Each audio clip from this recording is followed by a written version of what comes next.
Here are the startling facts. 1 in 3 women that we know of have been sexually harassed in the workplace. 71% of those incidences never get reported. Why?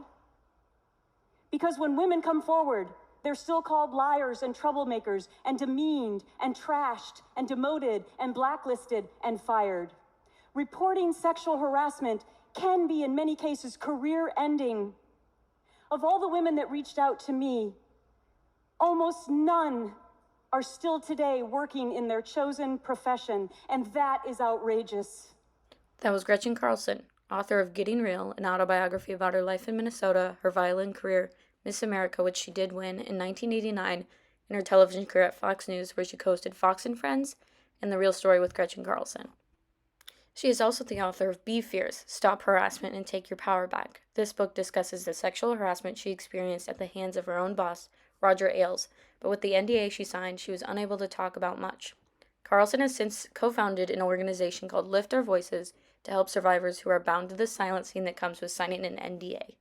Carlson and her hard work with Lift Our Voices has paid off on Capitol Hill with the signature of President Joe Biden on the Ending Forced Arbitration of Sexual Assault and Sexual Harassment Act and the Speak Out Act, enacting it into federal law. At the Hollywood Reporter's Women in Entertainment Awards in 2019, Carlson talks about how an NDA silenced her and how they can silence many women. Non-disclosure agreements were originally designed to safeguard the sharing of corporate secrets, but they're not supposed to protect predatory behavior. My NDA means I am legally prohibited from discussing what really happened to me.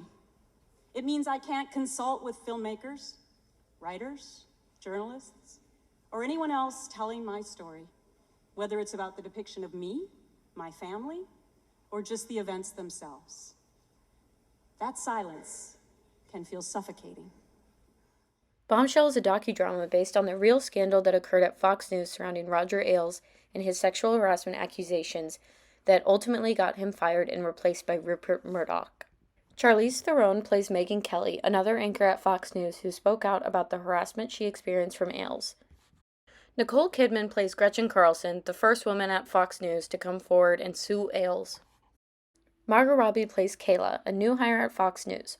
Robbie's character is not based on a real-life person like Kidman and Theron's characters, but she is rather a representation of the many women who came forward and those who didn't at Fox News. I also see her as the vulnerability of the women who came forward and the pressure they feel after coming forward.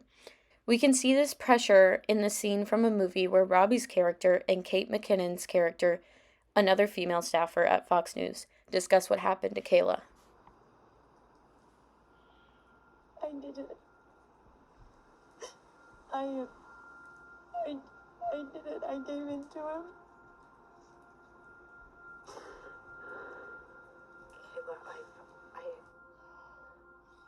I'm so sorry.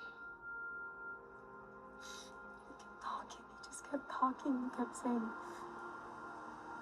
"Good girl.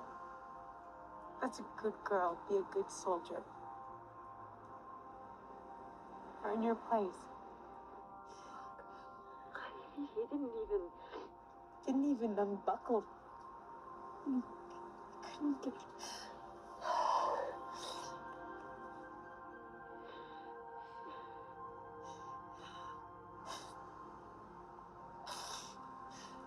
I feel so filthy. No, Kayla, you didn't do anything wrong.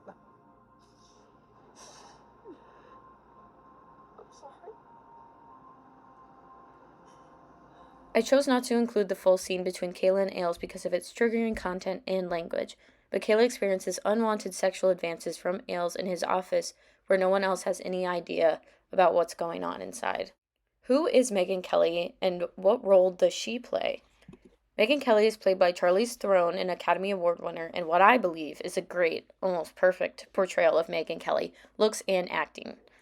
Kelly is a former anchor at Fox News and used to host The Kelly File before leaving the network. She now has her own show on YouTube and SiriusXM called The Megyn Kelly Show. At the end of her Fox News career, she moderated a GOP debate that aired on the network in which she called former President Donald Trump out on his offensive words towards women. You've called women you don't like fat pigs, dogs, slobs, and disgusting animals. Your Twitter account. Only has Rosie several- O'Donnell. No, it wasn't. Your Twitter account.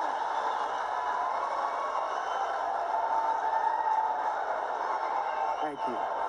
For the record, it was well beyond Rosie O'Donnell. Yes, I'm sure it was. Your Twitter account has several disparaging comments about women's looks. You once told a contestant on Celebrity Apprentice it would be a pretty picture to see her on her knees. Of course, ever the gentleman, he responded to what happened on Twitter and also went on with Don Lemon of CNN to discuss what happened. And he used some, well, interesting analogies. I have a lot of respect for Megyn Kelly. She's a lightweight. And, she came out there reading her little script and trying to, be tough and be sharp. And when you meet her, you realize she's not very tough and she's not very sharp. She's Zippo. Well, I just don't respect her as a journalist. I have no respect for her. I don't think she's very good. I think she's highly overrated. She gets out and she starts asking me all sorts of ridiculous questions. And, you could see there was blood coming out of her eyes, blood coming out of her wherever. Yeah, so that happened. But anyway, in Bombshell, the debate is also depicted, and later on we see her character supporting Gretchen Carlson and rallying behind her because she herself was harassed by Ailes, but also because she knows what it is like to be criticized publicly. Why didn't she complain? Why didn't she complain? Really? He means the anonymous hotline. There's a hotline? Yeah? I did the harassment seminar twice. I never heard about a hotline. Because it's bullshit. They have a contractual right to monitor our communications. A hotline in this building is like a complaint box in occupied Paris. It's like we're telling women, go on, speak up for yourself. Just know the entire network is with Roger. No one will believe you. They'll call you a liar. Oh, and as for your career, you want assignments and airtime? Go ahead. Call the paranoid man who decides your salary a pervert and do that on a fucking anonymous hotline he controls. On a phone, he has a contractual right to record. Jesus fucking Christ. Do you think women are idiots? It's like somebody stripped you naked and they want you to walk through this office just to fucking prove it. After leaving Fox News, Kelly went on to write Settle for More, which details the unwanted sexual advances she received from Roger Ailes and her feud with former President Donald Trump. Even though she was not featured on the cover for Time magazine's issue of Person of the Year in 2017, she does speak out in Times' video about the silence breakers. We don't have to just live like this. I always thought maybe things could change for my daughter. I never thought things could change for me. To be nice, to be kind, to be liked, to not make waves. Bullshit. The Me Too movement was originally founded and coined by Tarana Burke, and she has worked tirelessly for over a decade to fight against sexual harassment in the workplace. In an interview with Time magazine, she discusses what Me Too is about and the strides that have been made since the start and what work still needs to be done. Since hashtag Me Too went viral, we had a lot of policies change, we've had a lot of laws shift. Many survivors are grateful for that. New day is on the horizon. But what Me Too's made possible that is really, really important is the visibility of survivors. You will never not know that every 67 seconds in this country, there's another act of sexual violence. That 12 million people in 24 hours raised their hands to say Me Too. Hashtag Me Too made that possible, and it's still making it possible every day. Me Too has spread rapidly, not only in the United States, but also around the world. But did you notice something about the women who came forward at Fox News? Well, I did, and it's fairly obvious. They're all white and most likely upper-class women. This changes things for them. It makes it easier for them to come forward and to be believed. Marginalized groups have a harder time coming forward, but they are sexually harassed and assaulted at higher rates than white women. I want to talk very briefly about these statistics and what they mean. More statistics are available on the Me Too website, which is where I got these ones from. 34% of American Indian and Alaska Native women will be raped in their lifetime. 86% of rapes of American Indian and Alaska Native women are perpetrated by non-Native men.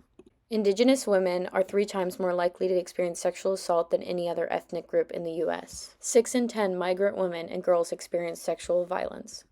2/3 of incarcerated women in U.S. jails and prisons are women of color. 86% of incarcerated women are survivors of sexual violence. Up to 55% of Asian women report experiencing sexual violence in their lifetime. And an estimated 50% of transgender people experience sexual violence at some point in their lifetimes. Like Tarana Burke said, There is much more work to be done. Someone has to speak up. Someone has to get mad. If you or someone you know has been sexually harassed or assaulted, do not be afraid to contact the National Sexual Assault Hotline at 1-800-656-4673.